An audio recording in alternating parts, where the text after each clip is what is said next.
Hello students, class 7। तो ये है मॉडर्न मैथमेटिक्स और राइटर है केशव चंद्र नाथ। इस बुक का वीडियो मैं स्टार्ट किया। तो आज अलजेब्रा का वीडियो है एक्सरसाइज 22 का पेज नंबर 265। तो आज का प्रॉब्लम है 7 number problem, resolve into factors. इसका पहले नंबर वीडियो में मैं 1 से 6 तक इसका सॉल्यूशन किया। तो इसका ये टर्म को फैक्टराइजेशन करना पड़ेगा। क्या इसे 45 को फैक्टराइज करना पड़ेगा। पहले ये 45 ऐसे 5 9 जा और 3 3 जा, तो ऐसे लिखो 5 इंटू 3 इंटू 3 और वाई टू दी और 4, वाई टू दी और 4 मतलब 4 टाइम्स ऐसे करो y into y into y into y. इसके बाद बीच में माइनस है और 9 का फैक्टराइजेशन क्या होगा 3 इंटू 3। तो यहाँ पर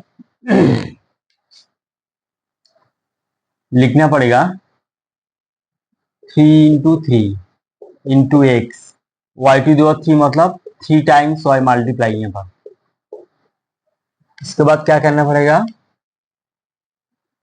जो कॉमन पार्ट है यहाँ पर देखो, जो कॉमन पार्ट यहाँ पर 3, यहाँ पर 3, यहाँ पर 3 है, यहाँ पर 3 है, तो 3 इंटू 3 यहाँ पर लिखना पड़ेगा। उसके बाद कॉमन पार्ट है वाई, वाई वाई 3 टाइम्स, तो y into y into y. यहाँ पर क्या रिमेनिंग है देखो, यहाँ पर रिमेनिंग है 5 इंटू वाई माइनस, और यहाँ पर रिमेनिंग है एक्स। तो आंसर यही होगा 3 9 y to the 3 5 y minus x, ये है आंसर। तो अपर क्लास में जाने के बाद ये लाइन मिस्टेक कर सकता है। सेकेंड लाइन डायरेक्ट ये लाइन से ये लाइन लिख भी सकता है। क्या माना कैसे, यहाँ पर 9 है, 9 का मल्टीप्लायर ये है 45, ठीक है। तो 9 5 जा 45, और यहाँ पर देखो जो y का पावर यहाँ पर 3 है, यहाँ पर 4 है, तो y का लोएस्ट पावर है यहाँ पर 3, तो 3 यहाँ पर y टू द 3 कॉमन लेने के बाद यहाँ पर रहेगा y ओनली y, और यहाँ पर रिमेनिंग है x। तो ये होगा आंसर। और जो स्टूडेंट पहले सीख रहा है ये जो फैक्टराइजेशन का प्रॉब्लम, तो उसका समझने के लिए तो मैंने डिस्कशन साथ की, मैंने इसका किया, मतलब इसका डिटेल्स में किया, ठीक है। उसके बाद नंबर 8 नंबर मैथ है। 8 नंबर मैथ ये है 5 to the power 5 into x to the power 4 और y square plus 10 x square y to the power 4।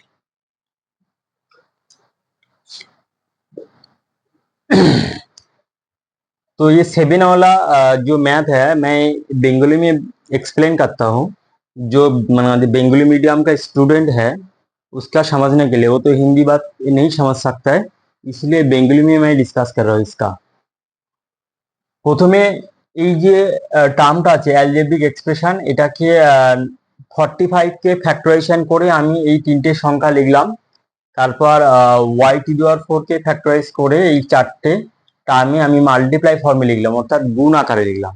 একই রকম ভাবে 9 কে ফ্যাক্টরাইজ করে এখানে 3 ইনটু 3 করলাম, আর x এখানে গুণ আকারে আছে, আর y এখানে 3 টাইমস আছে, অর্থাৎ গুণ গুণ আকারে লিখলাম, যে যেহেতু এখানে পাওয়ার 3 আছে। তারপর এখান থেকে কমন নিয়ে আমি ব্র্যাকেটের ভেতরে যে আনকমন পার্টগুলো লিখলাম, আর কমন পার্টগুলো ব্র্যাকেটের বাইরে লিখলাম ফার্স্ট ব্র্যাকেটে। তারপরে এই টার্মগুলো গুণ করে দিয়ে লিখলাম 9 ওয়াই টু দি পাওয়ার 3, আর যেটা আর 5y গুণ করলে 5y হবে, আর মাইনাস এক্স। এইভাবে উৎপাদকে বিশ্লেষণ করতে হবে, অর্থাৎ রিজলভ ইনটু ফ্যাক্টরস, তার মানে হচ্ছে উৎপাদকে বিশ্লেষণ করতে হবে। तो बच्चों नेक्स्ट मैथ देखो। तो नेक्स्ट मैथ मैं ये लाइन मैं मिस्टेक करता हूँ, तो जो डिटेल्स में करना पड़ेगा उसका मैं मिस्टेक कर रहा हूँ अभी। जैसे अपर क्लास का मेथड में यहाँ पर देखो जो 5 और 10 है, तो 5 का मल्टीप्लाई, तो 5 यहाँ पर ब्रैकेट का बाहर में कॉमन रहेगा।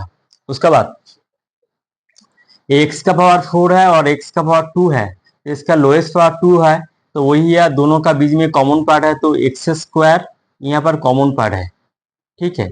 और y का लोएस्ट पावर यहाँ पर है वाई स्क्वायर, तो यहाँ पर क्या रिमेनिंग है, 5 केवल ले लिया बाहर में, ब्रैकेट का बाहर में और यहाँ पर एक्स टू दी पावर 4 से x to the power 2 common लेने के बाद, एक्स टू दी पावर 4 से एक्स स्क्वायर कॉमन लेने के बाद क्या रिमेनिंग है, एक्स स्क्वायर, ठीक है। ये पावर अपर पार्ट में जाने के बाद 4 से माइनस हो जाएगा, तो यहाँ पर रिमेनिंग एक्स स्क्वायर।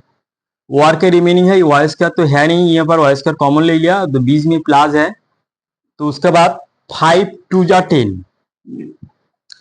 10, 10 का अंदर से 5 लेने के बाद क्या रिमेनिंग है 2, तो एक्स स्क्वायर यहाँ ले लिया, और वाई टू दी पावर 4 से वाई स्क्वायर कॉमन लेने के बाद क्या रिमेनिंग है वाई स्क्वायर, ये है आंसर। तो इसका मल्टीप्लिकेशन फॉर्म में लिखो 5 x square y square x square plus 2 y square, ये है आंसर। जो स्टूडेंट को ऐसे समझ में नहीं आता है तो ये लाइन करना पड़ेगा ऐसे, मतलब यहाँ पर बीच में एक लाइन का इंट्रोडक्शन करना पड़ेगा, जो डिटेल्स में ऐसे जो 10 का फैक्टराइज और एक्स टू द पावर 4 का फैक्टराइज जैसे किया मैंने पहले मैन में, 7 वाला मैन में, तो उसके बाद धीरे धीरे इंप्रूव होने के बाद स्टूडेंट का फैक्टराइज कैसे करना है, उसका धीरे धीरे इंप्रूव करने के बाद तो स्टूडेंट ऐसे भी कर सकता है, ওকে। তো এই অঙ্কটা আমি বাংলাতেও ব্যাখ্যা করছি যে সমস্ত বেঙ্গলি মিডিয়াম স্টুডেন্টের জন্য। প্রথমে কি করতে হবে, দেখতে হবে যে সমস্ত নিউমেরিক্যাল কোফিসিয়েন্ট আছে, যাকে বলা হয় সংখ্যামূলক, মানে সংখ্যামূলক সহগ, মানে এইগুলোকে বলে ইংলিশে বলে নিউমেরিক্যাল কোফিসিয়েন্ট বলা হয়।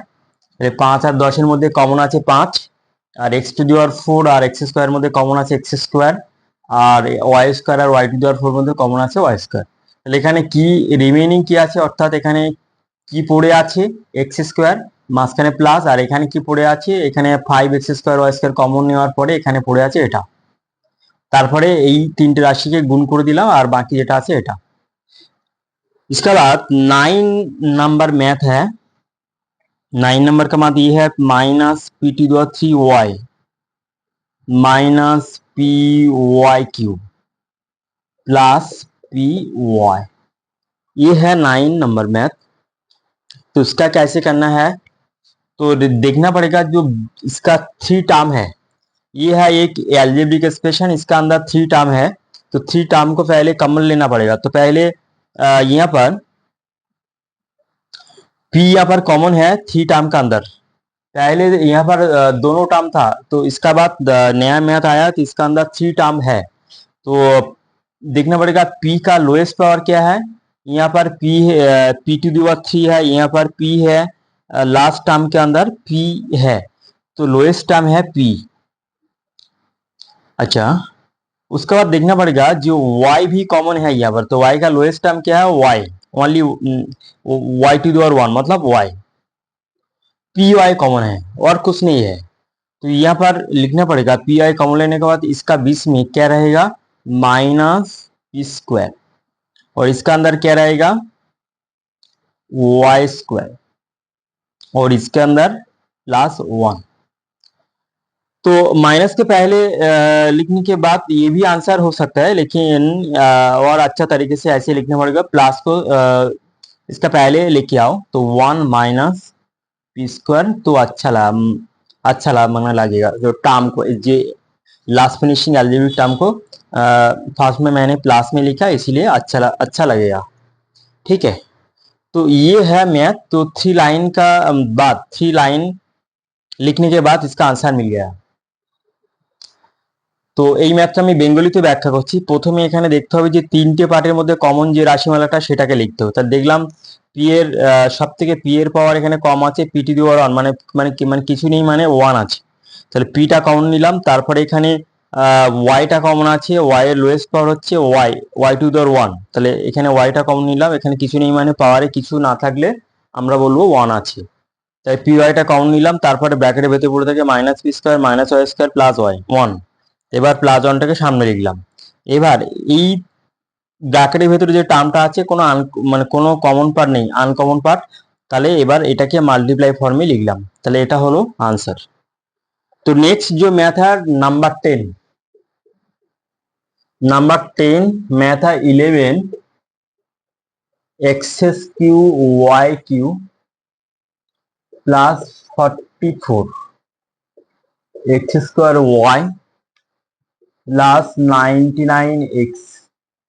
तो इसका क्या कहना पड़ा, देखना पड़ेगा जो न्यूमेरिकल कोफिशिएंट जो है, जो इस अलजेब्रिक टर्म का अंदर जो न्यूमेरिकल कोफिशिएंट है उसका पहले कॉमन लेने का कोशिश करना पड़ेगा।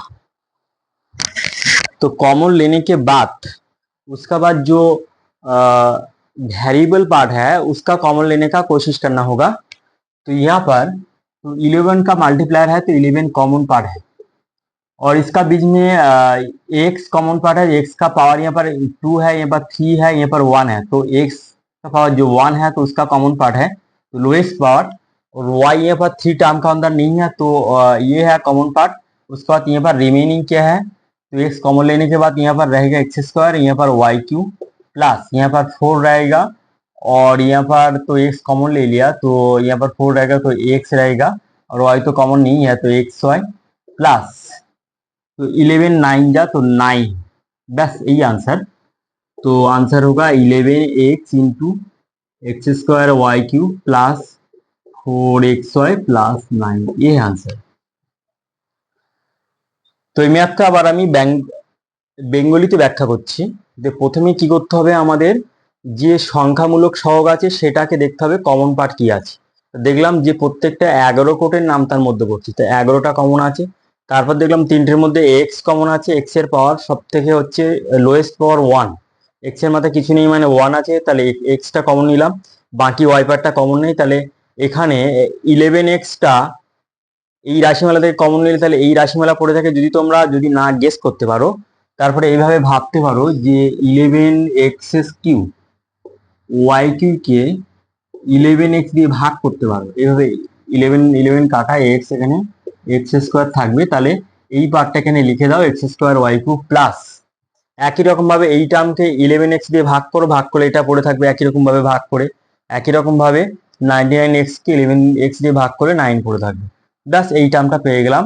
তারপরে 11 আর এক্স গুণ করে, তাহলে অফকোর্স যে স্টুডেন্ট তোমরা অবশ্যই মানে এই মেথডে বুঝতে পারছো। তো এই চ্যানেলে যদি তোমরা নতুন হও তাহলে এই চ্যানেলটাকে অবশ্যই সাবস্ক্রাইব করে রাখবে এবং পাশে থাকা অল নোটিফিকেশন অন করে রাখবে, যেন পরে ভিডিও अपलोड করার সাথে সাথে যেন তোমরা পেয়ে যাও। तो इस चैनल में तुम लोग नया है तो इस चैनल पे please subscribe the channel and press the all notification button.